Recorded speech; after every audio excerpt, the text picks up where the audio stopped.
Bom dia, a paz do Senhor esteja com você.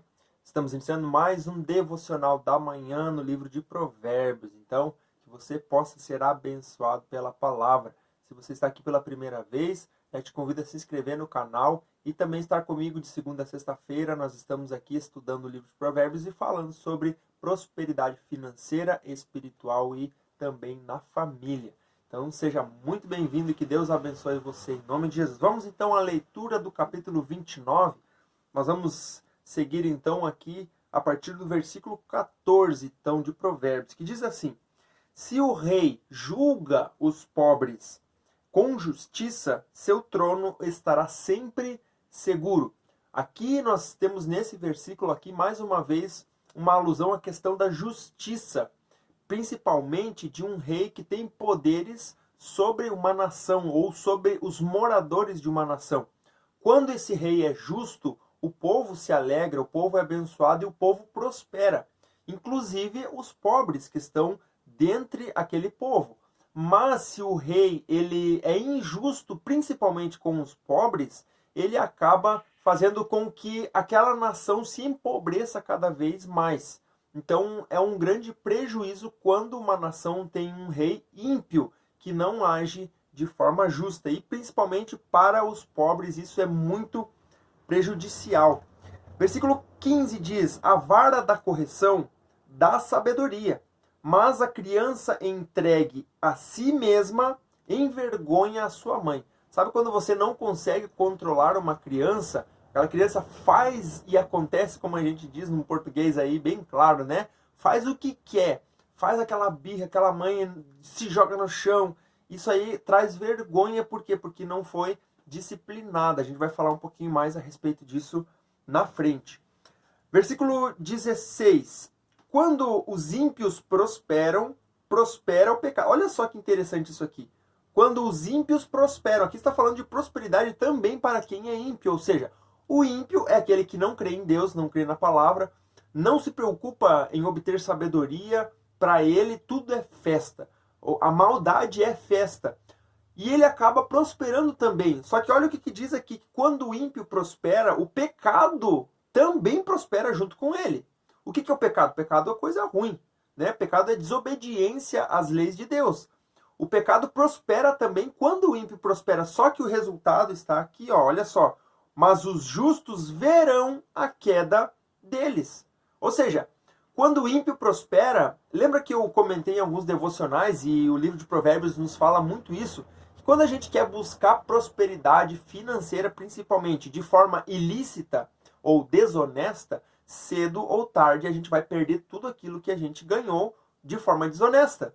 Por isso que é importante a gente entender que a prosperidade ela vem sobre a nossa vida quando nós somos honestos e ela permanece. Caso contrário, ela pode vir até sobre a nossa vida de forma desonesta, mas não vai permanecer. Então, quem é justo vai ver o ímpio caindo, vai ver o ímpio perdendo tudo aquilo que ele, eu vou colocar aqui entre aspas, né, que ele conquistou, porque foi de forma desonesta.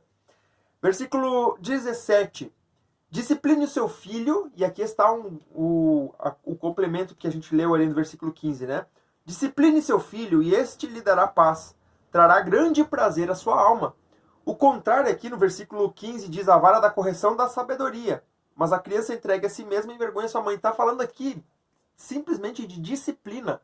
Ou seja, quando você ensina o seu filho, mas disciplina, corrige ele, e aqui no sentido da vara, é no sentido de corrigir, puxar ele para a rota. Quando você vê que o filho está indo para a rota errada, está indo por um caminho errado, você vai lá com a vara e puxa ele de volta para o caminho certo, né? Corrige ele. E quando você faz isso, ele vai te trazer alegria, ele vai te trazer paz em vez de vergonha. Como o versículo 15 disse, né? A criança entregue a si mesma envergonha a sua mãe. Mas se você disciplinar o seu filho, versículo 17, esse lhe dará paz e trará grande prazer à sua alma. Então muitas pessoas que têm filhos, eles têm medo de corrigir os seus filhos. Ah, que dozinho, né? Ah, que coisinha fofa, que dozinho de corrigir. Deixa ele fazer isso, deixa. Só que essa criança vai crescer e ela vai se tornar escravo daquilo que ela está fazendo. e automaticamente ela vai trazer muitas tristezas para você, se você não corrigir isso, né, na vida dessa criança. Versículo 18 diz: onde não há revelação divina, o povo se desvia. Mas como é feliz quem obedece à lei. Então, nesse caso, em outras traduções, diz quando não há profecia, o povo acaba perecendo, né? O que acontece aqui? Nós temos duas faces, né, na questão da profecia. A profecia que já está escrita na Bíblia, né? Que a gente tem aqui já escrito, e a profecia que ela é entregue por Deus através de profetas. Ambas essas profecias servem como um norte, como um direcionamento para que a igreja, no caso hoje, né, que nós estamos vivendo aqui, ela siga pelo caminho correto. Aqui, no momento em que nós estamos lendo aqui o livro de Provérbios, não tinha o Novo Testamento. Então, eles consideravam os livros proféticos, que também a gente considera hoje, né? Mas hoje a gente tem já o Novo Testamento também como uma profecia de tudo aquilo que vai se cumprir e está acontecendo nos nossos dias. Então, a gente ouve essas palavras que já estão escritas aqui na Bíblia, né?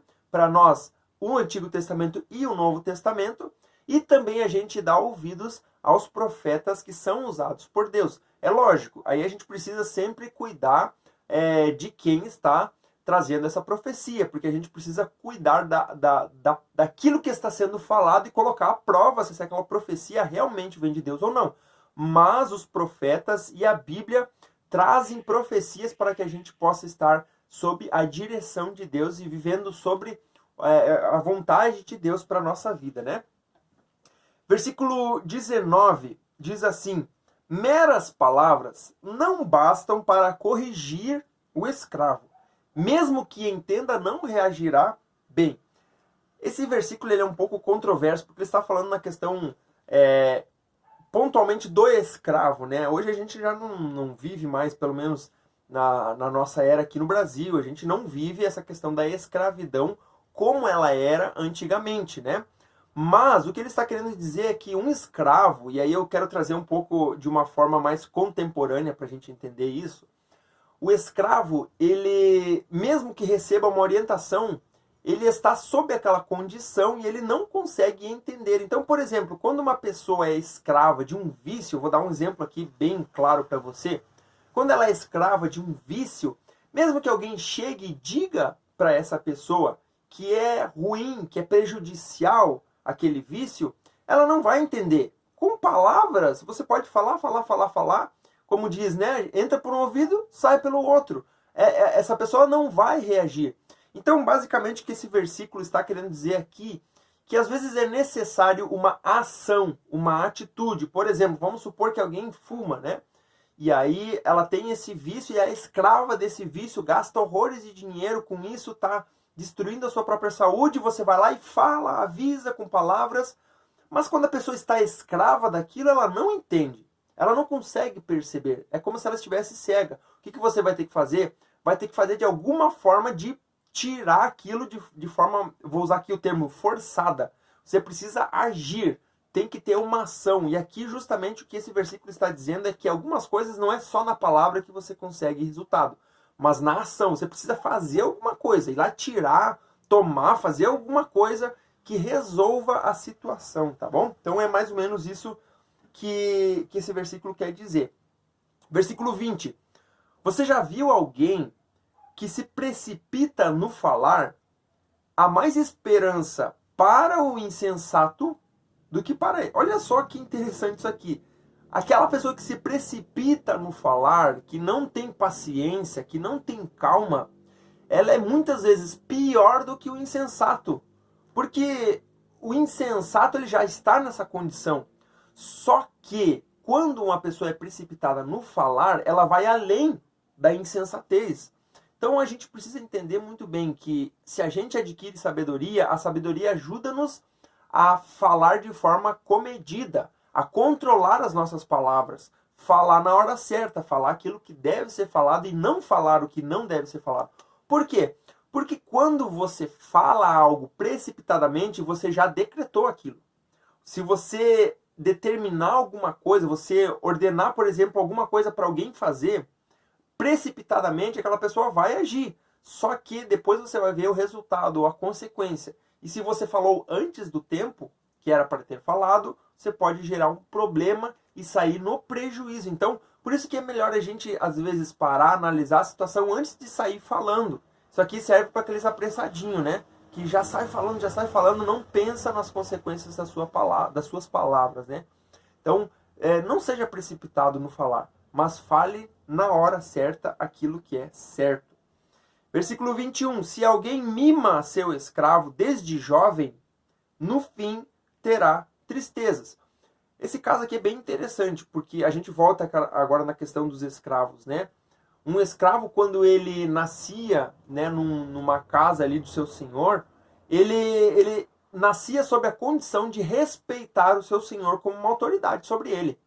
Mas à medida que o seu senhor mimava esse escravo, ele acabava perdendo o respeito. Ou seja, ele já não considerava como um senhor. Mas ele trazia para si uma... digamos assim, que ele ficava tão próximo que já não havia mais o respeito entre o escravo e o senhor. Então, esse versículo aqui fala mais direcionado para essa questão do escravo, tá? Então fica aí para nós essas palavras aqui, que Deus possa continuar ministrando ao teu coração em nome de Jesus. Vamos orar, se você pode, feche teus olhos e oremos a Deus. Pai, obrigado por essa palavra, obrigado pela tua graça, misericórdia e bondade. Venha manifestar o teu poder sobre as nossas vidas, Senhor. Eu quero colocar a cada um que está comigo, que tu venha fortalecer, guardar, ó Deus, o lar, a família. Abre portas, ó Deus, para aquele que está precisando, Senhor, de portas abertas. Dá direção para aquele que está buscando uma orientação em Ti, Senhor. Nos ajuda, Senhor, a sermos justos, a não sermos precipitados em nossas palavras, que nós possamos realmente viver de acordo com a Tua vontade, com o Teu propósito, para a nossa vida, em nome de Jesus. Essa é a minha oração, Pai, e eu Te agradeço. Amém e amém. Graças a Deus, que Deus abençoe tua vida. Não se esqueça de se inscrever aqui no canal, tá? Faça isso agora mesmo. Deixa o teu comentário, o que Deus falou contigo. Coloque um bom dia, Deus abençoe, né? E também, se você puder, compartilhe com mais pessoas. Aqui embaixo tem, né, o link, ou se não tem uma setinha assim, que você pode clicar ali, vai ter o link para você enviar para outras pessoas. Eu tenho certeza de que você abençoará. Me segue lá no Instagram, @WagnerIsmaelLemes, tudo junto, tá? 2 L's. E também lá no meu site, wagnerlemes.com.br. E que Deus abençoe a tua vida. Até amanhã.